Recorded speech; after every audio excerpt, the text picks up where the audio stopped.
फैसला हाफिज साहब और भट्टी साहब की गुफ्तगू से पता चला कि आपके तो हालात बड़े ख़राब है मेरे भाई। आप तो ऐसे सियासी निगाह के अंदर हैं जो वैसे जबर पे कायम है। तो जो काम ही जुल्म पे हो तो आपके पास तो कोई वहाँ से भी शिद्दत से आएगा ट्रंप, यहाँ से आप बड़े अजीब व गरीब सिचुएशन में है। मुझे तो लगता है मेरे दोस्त रेत की दीवार ना साबित के हो जाना। अभी तो मुस्कुरा रहे थे, रेत की दीवार ना बन जाना ट्रंप के आगे, डटे रहना। बिल्कुल भी नहीं। देखें, मैं कामरान साहब आपको बिल्कुल हुकूमत का दो टोक मौक़िफ़ है और हुकूमत ने बड़े वाज़ेह तौर पे कह दिया है। अभी तो एडमिनिस्ट्रेशन ने चार्ज नहीं लिया, जब यूएस एडमिनिस्ट्रेशन आएगी बिल्कुल हम इंगेज करेंगे। हम किसी भी किस्म का बैरूनी मुदाखलत जो की जा रही है उसको एब्सोल्युटली नॉट कहेंगे। और उसकी वजह यह है कि इनको तो शायद रिचर्ड ग्रेनल की गोद में बैठने की बड़ी शिद्दत हो रही है और बिल्कुल इनको बैठना भी चाहिए, क्योंकि इनका तो यही वतीरा रहा है कि बैरिस्टर साहब ये ना कहें, हमारी सारी पॉलिटिशियन जो है वो रिचर्ड ग्रेनेलो की गोदों में बैठ चुके हैं।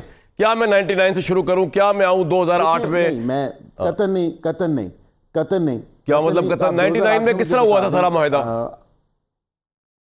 उस वक्त भी कोई ग्रेनेल था 99 में जब एक मिलिट्री डिक्टेटर ने टेक ओवर किया था तो फिर हमें मुल्क बदर किया गया था और पाकिस्तान से सर आपकी जान छुड़ाई थी अमेरिका ने, इस तरह थोड़ी मुल्क बदर कर दिया था। मुशर्रफ साहब ने जाने देना था आपको इस तरह? देखें, हमें मुल्क बदर किया गया था ना, अपनी मर्जी से तो नहीं गए थे। आज भी कुलसुम नवाज नहीं, वो तो जान बच गई थी ना आपकी यार, बजाय सजा के बजाय जान बच गई थी। अच्छा हो गया था यार। हम तो सफर करते हैं, आज हम मियां साहब को भी देख रहे हैं, अच्छी बात है ना।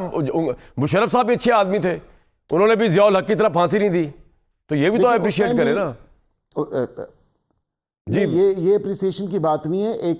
एक मुल्क का इलेक्टेड वजीर आज़म जो है उसको आपने एक कू करके एक मार्शल लॉ लगा के जो है आपने मुल्क बदर कर दिया। सो ऑफ कोर्स वो पूरी कौम ने देखा, पूरी अवाम ने देखा कि किस तरह जो है उस टाइम भी और उसी टाइम ही जो है एटमी धमाके किए थे और उसी टाइम ही एब्सोल्युटली नॉट। आपका सर पॉइंट आ गया, आपका पॉइंट आ गया। तो देखें, ठीक है, आपका पॉइंट आ गया। हमदुल्ला साहब ये कह रहे हैं, आपको इन मुज़ाकरात के अंदर कोई आलमी वो लगता है प्रेशर कि हुकूमत ले रही है और आपको लगता है इन मुज़ाकरातों को फ़ायदा निकलेगा? Sir your take.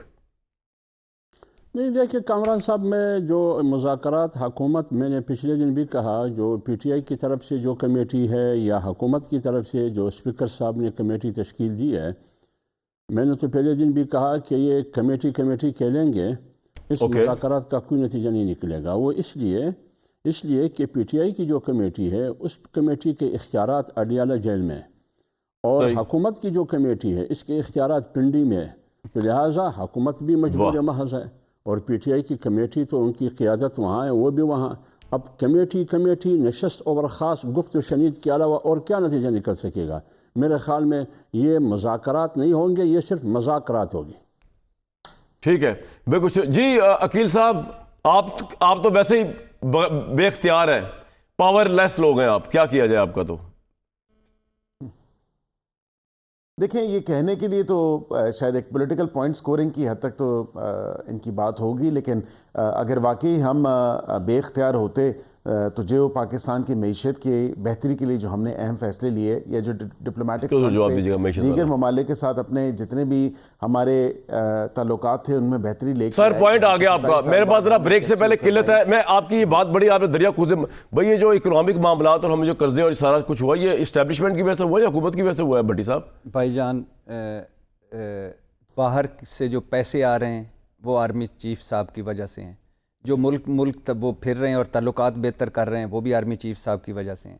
ये वैसे लगे फिर रहे आगे सरमायाकारी है वो भी उन्होंने जो कौंसल बनाई उसकी वजह से हैं। I agree with you. ताजरों से मिल रहे हैं वो भी आर्मी चीफ साहब, ताजर खुद भी उनसे मिल रहे हैं। जो रोजाना अपने जवान शहीद करवा रहे हैं वो भी फौज है, जो सरहदों पे लड़ रही है वो भी फौज है, जो दाखिली मसाइल हल कर रहे हैं। तो ये क्या कर रहे हैं एग्जैक्टली बैरिस्टर साहब? अल्हम्दुलिल्लाह सुबह से शाम तक आग उगलते हैं और झूठ बोलते हैं और चूंकि इनकी बुनियाद कोई नहीं है, फार्म 47 है, जाली मैंडेट है, तो और वो जो निकाह बिल जबर है हाफिज अब्दुल्ला साहब का, आप छा गए, ये बस आपस में अल्हम्दुलिल्लाह। एक ब्रेक लूंगा।